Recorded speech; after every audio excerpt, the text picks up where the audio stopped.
If you are writing the 2024 JAMB, this video is for you.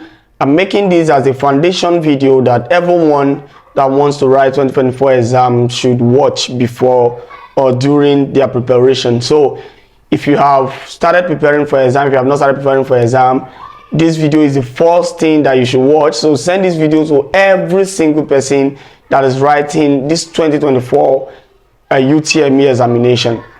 Now, many people have come up to me and are like, I need to score high in my JAMB. What are the advice that you should give me? What should I do? I need to score like 300. You know, everybody has a target of I need to score like 300. The reason is because scoring high in JAMB gives you a higher opportunity of getting admission, and irrespective of what happens in your post-UTME, if it goes north or south, you may likely gain admission. But by the time you score low in JAMB, and going to post-UTME means you are already 50% out, you need to prepare so well for you to get a good score in your post-UTME. And the problem is that the fact that you didn't do well in JAMB is already a disadvantage for you, because you're already expecting almost the same thing in JAMB and post-UTME, and to an extent it kills your motivation. So scoring very high in JAMB motivates you to do well. Now, another reason I would want you guys to do well is that there are a lot of scholarship opportunities now that are open to JAMBites, which are actually, I'm aware of some, and most of them will be posted on the exclusive tutorials pages. So if you don't follow exclusive tutorials, you might actually miss out on scholarship opportunities for UTME candidates. The problem is that these opportunities are actually presented with people with who JAMB score. I have one that I'm going to post to the students, but this one is open to students who score only 320 and above. So there are a lot of scholarship opportunities that are open to you that you actually need to, if you must get these scholarship opportunities, you need to do well in your JAMB. Now, let's go. Let's begin with, so how do I do well in JAMB? Some people come up with questions like, okay, what duration do you think someone can use to prepare for UTME exam for you to smash it? Now, if you ask me, I would say the least I would recommend is 6 months. Trust me, you have a lot of cover. You have 4 courses or 4 subjects to finish, and finishing this course subject is not just enough. You need to tackle as many past questions as possible. You need to tackle as many past questions as possible. So you need a whole lot of time. So you need to start on time. Now, currently, you have like 3 months to your UTME exam, and some people are like, okay, since I have only 3 months, am I going to fail? If I start now, for those who have not started, you can still start now and blast. Mark my words, you can still start now and blast. Starting early is necessary, but you can still start now and blast. But trust me, if you have start preparing for JAMB less than 3 months, you are in big trouble. In big trouble, because there is no way you will finish your course outline for 4 subjects and tackle past questions in less than 3 months. 3 months is even the least. So there is no way. Like, you are on your way to failure. For those that start reading for exam, 2 months to JAMB, 1 month to JAMB, you are just, trust me, you are on your way to failure. Now, one other thing I will actually tell you after I will say you should start on time is your consistency. Now, this is what consistency do for you. This is actually what I do for my students. So I rather make sure that they don't spend a day without studying. And irrespective whether Monday, Sunday, Christmas, anytime that comes in when you are studying, just make sure you read. Now, this is what consistency do for you. When you are consistent with something, it becomes a part of you. So let's say, for example, you go to school every day. Going to school will no longer be an issue. But by the time you have been on holiday, just 1 week holiday, resuming to school will be like a stress. So that 1 day that we're going to spend without reading is going to deprive you. It's going to bring in laziness to you. So consistency is a motivation on its own. you don't need a motivational speaker. You don't need a motivational speaker to motivate you. Consistency itself is a motivation. So you need to be reading on daily basis if you must do well in your Jamb. Now, one thing I actually tell students is that, let's say for example you plan to score 300 in your Jamb. Divide this 300 into the days you have to prepare. If you have 90 days to prepare for your exam, divide 300 by 90. Let's say for example a day is giving you three scores. Now, by the time you miss studying a day, that means you have minus 3 marks from your Jamb score.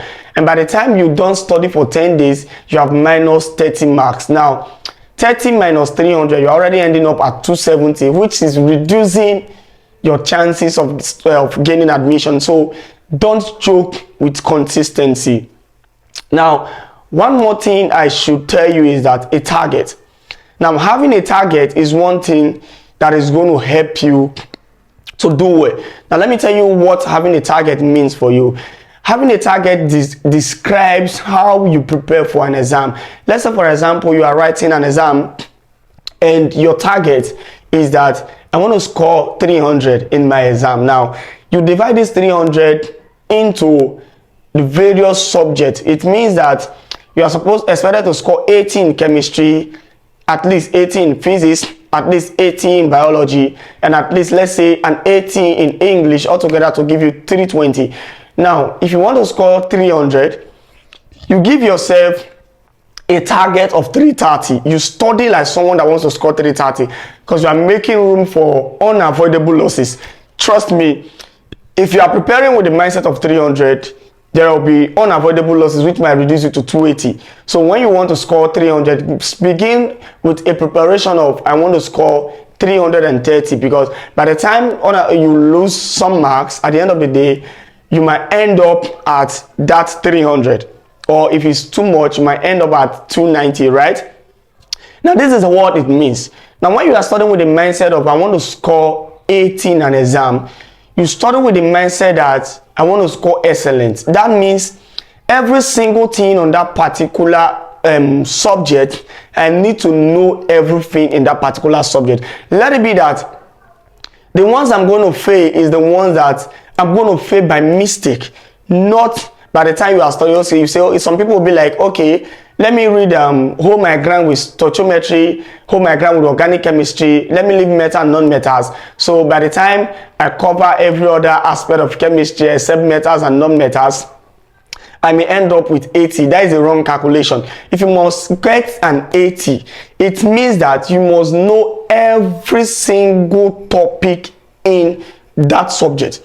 Now, this is not enough. Knowing every single topic in that subject is not enough. The next thing that you should do is that on a particular topic, I should be able to answer any question that I come across in that topic during the course of my preparation.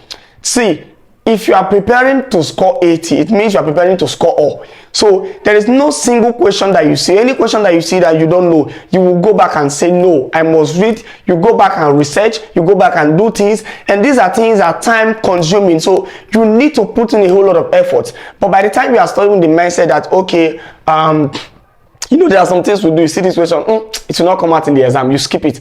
And you are skipping some. So at the end of the day, you are preparing like someone that is scoring for 50. Now, let me give you the difference. So when you are preparing for that someone that wants to score like 80, you want to know everything. But when you're preparing for someone that wants to score like 60, I just want to pass. So there are some things you will not give attention to. You just say, you just skip this one, Jerry. Is it not meta? Not meta. No worry, I will just skip it. So you see some question, I don't know it, you skip it. Because there's that mindset of I want to score. This thing is not there. So setting a good target for yourself is one way to start.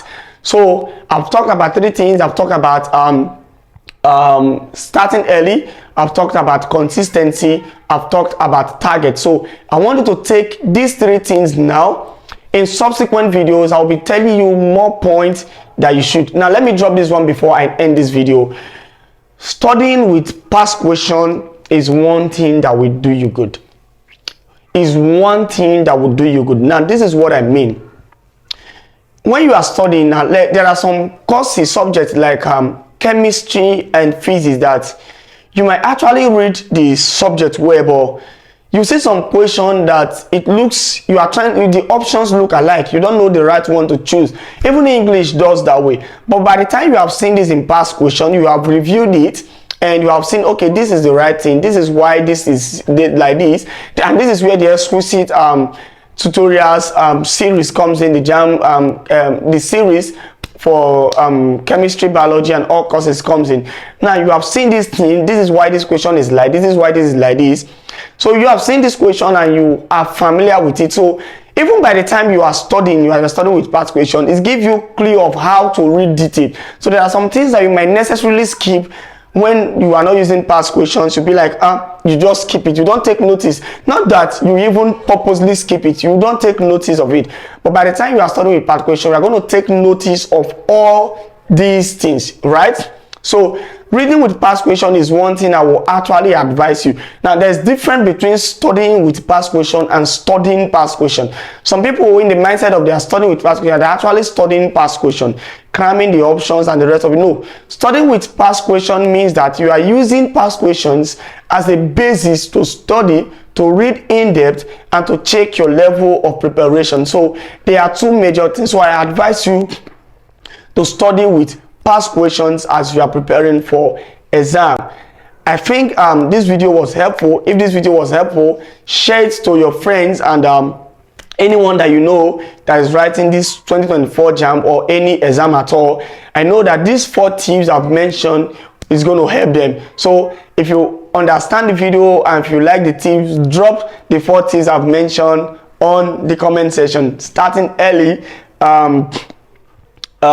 consistency, having a target for yourself, and studying past questions. So comment on the one you have started practicing and comment on the one you want to start practicing. Don't forget, I remain Dr. Best and this is Exquisite Tutorials. Now I leave you with this quote before I go. In everything you do in life, give your best to it, for only then will you be happy with your results. I am Dr. Best and I'm the happiest man alive. Bye bye.